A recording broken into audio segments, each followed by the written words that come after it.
I've been telling a lot of executive groups lately, and I share with you because I think it's true personally, that for many, the biggest danger in this current recession is that it won't last long enough. We were getting along so well right up until there, weren't we? That's when it went off the rails. But there are two kinds of organizations out there right now, just as there are two kinds of individuals in their career paths right now. And one is hunkered down, you know, the old nose to the grindstone, shoulder to the wheel.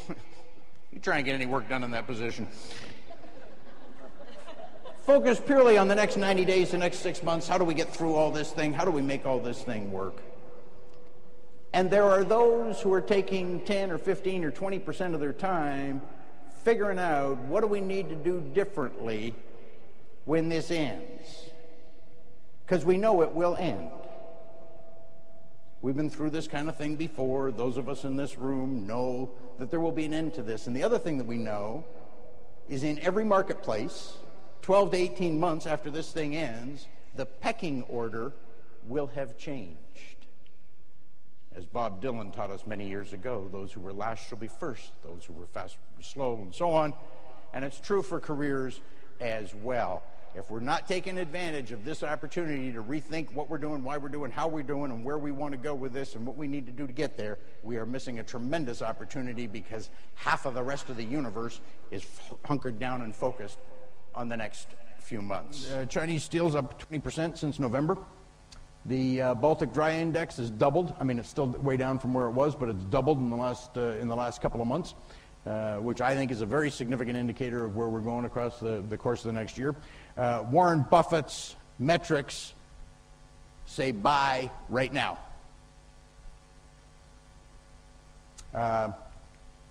This Warren says it's it's a few months away, and pick your Warren. I'd forgive you if you went with Buffett. All right, so here's what I thought we'd try and do to start off on a Tuesday morning for us here. We're going to have a look at some macro trends, the impact of technology, a little bit of the future of work. We're going to look at some economics from the headlines because we need to talk about the economics in the headlines. Well, it's in the brochure. We have to talk about it. And we're going to look at some implications for the admin pros. We're going to give you a quick test for your company. We're going to look at some of your future roles, perhaps, and a little bit of what you can do right now. Warren, you should have suggested that we put our seatbelts on before you started your presentation. What a whirlwind My guest session this that evening was. is Warren Evans, president of the Service Excellence Group. It is now my pleasure to introduce our keynote speaker, Mr. Warren Evans. He looks at how the major trends are interacting with each other in an effort to see how they will actually impact us. We are moving into what I have called the age of Hollywood days and cyber nights. Hollywood days in the sense that more and more organizations are recognizing that they are de facto functioning the way Hollywood has always functioned. We take disparate groups of individuals with specific skill sets, we put them together for given periods of time to execute specific projects. Once that project is done, never again does the same group reassemble for the same thing. In order to get initiatives to market fast enough, in order to continue to keep the organization updated with the speed it needs to in today's marketplace, we can't go through hierarchical boxes and old machinery kinds of things. We put together task forces and action teams and project committees and all the rest of this kind of stuff. The cyber knights are the people who function well in this environment. They're very good at multiple objectives, they're very good at multiple projects, they're well connected, they're well networked, they're very good at translating their tactical endeavor to corporate strategy. They understand how the pieces fit together, they're naturally curious, they're very irritating because of the ones who keep asking why can't.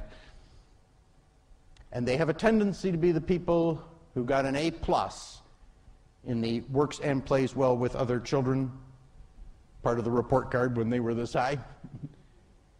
I wish people wouldn't laugh at it. That was my best mark for a lot of years. We are into an age of capitalism without capital. See, we've gone from an age of activity into an age of results. We used to monitor activity.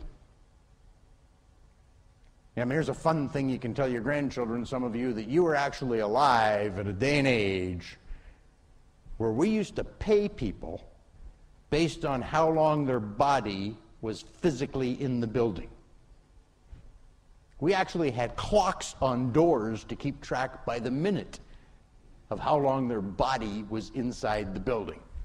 And that's how we paid people. We are now at a stage that says, here's what I need done. Within these parameters, here's what I need done. And quite frankly, I don't care where you do it, when you do it, how you do it, who you do it with. Here's what I need done, and here's what it's worth to me. Make it happen. As a society, what we're struggling with is an education system that's been designed to prepare our kids to get a job, and what we need is one that prepares them to create a living.